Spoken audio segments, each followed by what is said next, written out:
Taran, taran. Então, hoje vou finalizar o livro de Josué com a leitura do seu último capítulo, que trata sobre a renovação da aliança em Siquém. Então, eu já gravei aqui para o canal, meu grande objetivo é conseguir gravar todos os capítulos da Bíblia, todos os livros da Bíblia, todos os capítulos de Gênesis a Apocalipse. E eu já consegui fazer isso, cada vídeo um capítulo, né? Já consegui fazer isso para Gênesis, Êxodo, Levítico, Levítico, Números e Deuteronômio, que são os primeiros 5 livros da Bíblia: Gênesis, Êxodo, Levítico, Números e Deuteronômio. E hoje estou finalizando, portanto, o 6º livro destes que faria a leitura, né? Josué tem 24 capítulos, então vamos para a leitura dele. Este capítulo é extenso, mas nem tanto. Ele tem apenas 33, apenas não, é bastantinho até, 33 versos. Vamos lá. A renovação da aliança em Siquém. Então Josué reuniu todas as tribos de Israel em Siquém, convocou as autoridades, os líderes, os juízes e os oficiais de Israel, e eles compareceram diante de Deus. Jesus disse a todo o povo: assim diz o Senhor, o Deus de Israel: há muito tempo os seus antepassados, inclusive Terá, pai de Abraão e de Naor, viviam além do Eufrates e prestavam culto a outros deuses. Mas eu tirei seu pai Abraão da terra que fica além do Eufrates e o conduzi por toda a Canaã e lhe dei muitos descendentes. Dei-lhe Isaque, e a Isaque dei Jacó e Esaú. A Esaú dei os montes de Seir, mas Jacó e seus filhos desceram para o Egito. Então enviei Moisés e Arão e feri os egípcios com pragas com as quais os castiguei, e depois tirei vocês de lá. Quando tirei os seus antepassados do Egito, vocês vieram para o mar, e os egípcios os perseguiram com carros de guerra e cavaleiros até o Mar Vermelho. Mas os seus antepassados clamaram a mim, e eu coloquei trevas entre vocês e os egípcios. Fiz voltar o mar sobre eles e os encobrir. Vocês viram com seus próprios olhos o que eu fiz com os egípcios. Depois disso, vocês viveram no deserto longo tempo. Eu os trouxe para a terra dos amorreus, que viviam a leste do Jordão. Eles lutaram contra vocês, mas eu os entreguei nas suas mãos. Eu os destruí diante de vocês, e vocês se apossaram da terra deles. Quando Baalaque, rei de Moabe, filho de Zippor, se preparava para lutar contra Israel, mandou buscar Balaão, filho de Beor, para lançar maldição sobre vocês. Mas eu não quis ouvir Balaão, de modo que ele os abençoou vez após vez, e eu os livrei das mãos dele. Então até aqui este capítulo tem feito um breve resumo, um super resumo de tudo que a gente viu desde lá de Gênesis, né? A história de Abraão, a sua saída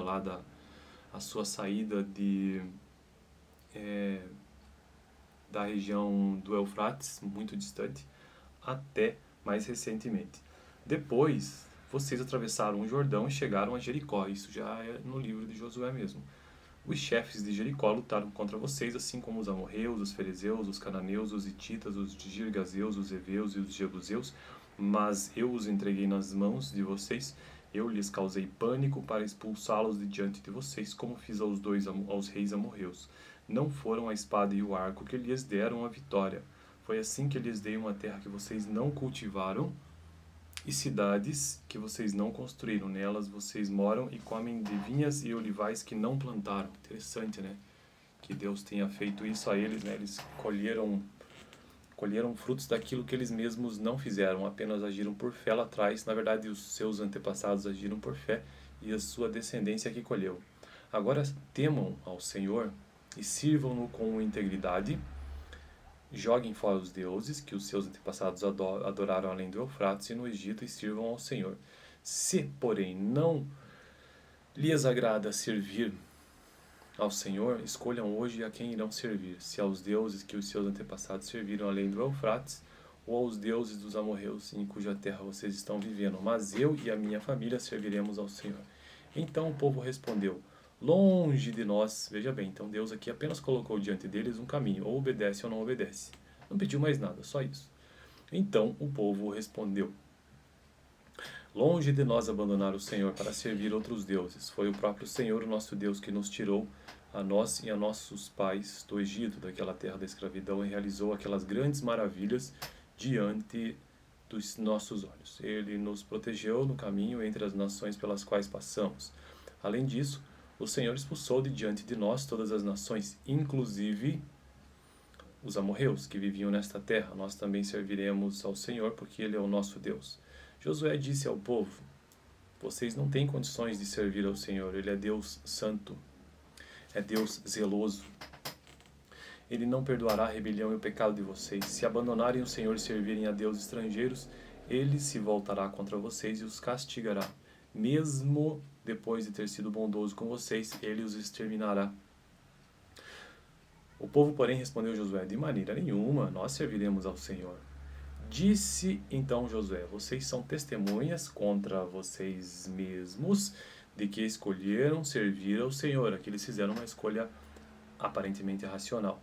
Somos, responderam eles. Disse Josué: agora então joguem fora os deuses estrangeiros que estão com vocês e voltem-se de coração para o Senhor, o Deus de Israel. Esse Deus estrangeiro é uma coisa triste, né? Porque até os dias de hoje, né? Dinheiro, por exemplo, é uma espécie de Deus estrangeiro, como se fosse aqui nesse significado do texto. Carreira, família, poder, coisas desse tipo são todos deuses estrangeiros na vida de todo mundo, né? E o povo disse a Josué: serviremos ao Senhor nosso Deus e lhes obedeceremos. Mas obedecer a Deus significa ir à igreja? Não. Sob hipótese nenhuma, nem existia igreja nessa época aqui. Significa que simplesmente a fidelidade ao Senhor, algo que Ele vê em seu coração, a comunhão que você tem com o próprio Deus. É isso que significa. E isso você não consegue esconder, é uma coisa que Deus simplesmente percebe quando existe uma vontade genuína de servir ao Senhor, que nada tem a ver com a igreja. Pode ser que tenha a ver? Sim, mas não tem a ver diretamente. Naquele dia Josué firmou um acordo com o povo em Siquém e lhe deu decretos e leis. Josué registrou essas coisas no livro da lei de Deus, depois ergueu uma grande pedra ali sobre a grande árvore, perto do santuário do Senhor. Então disse ele a todo o povo: vejam esta pedra, ela será uma testemunha contra nós, pois ouviu todas as palavras que o Senhor nos disse. Será uma testemunha contra vocês, caso sejam infiéis ao seu Deus. E por fim, para finalizar, a finaleira do livro de Josué, nem acredito nisso, 6º livro da Bíblia que eu estou finalizando aqui no canal, a morte de Josué. Vamos lá? Últimos versos então do livro de Josué. Depois Josué despediu o povo e cada um foi para a sua propriedade.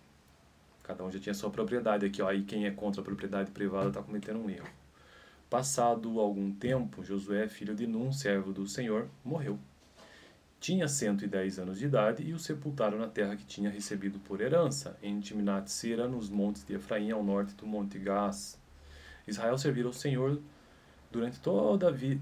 Israel serviu ao Senhor durante toda a vida de Josué e dos líderes que lhe sobreviveram e que sabiam de tudo que o Senhor fizera em favor de Israel.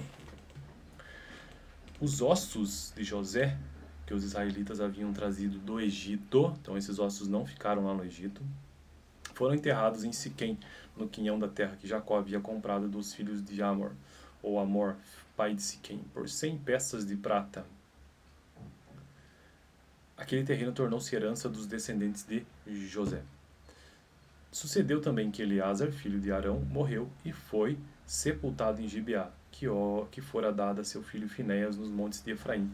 É isso aí, então hoje finalizo o livro de Josué, capítulo 24. E no próximo vídeo começarei o livro de Juízes, o 7º livro da Bíblia. E vamos lá, né? Caso você tenha interesse, vou deixar um vídeo aqui no final, onde eu fiz a leitura do capítulo 23 do livro de Josué e também uma playlist. Valeu, rapaziada, até semana que vem.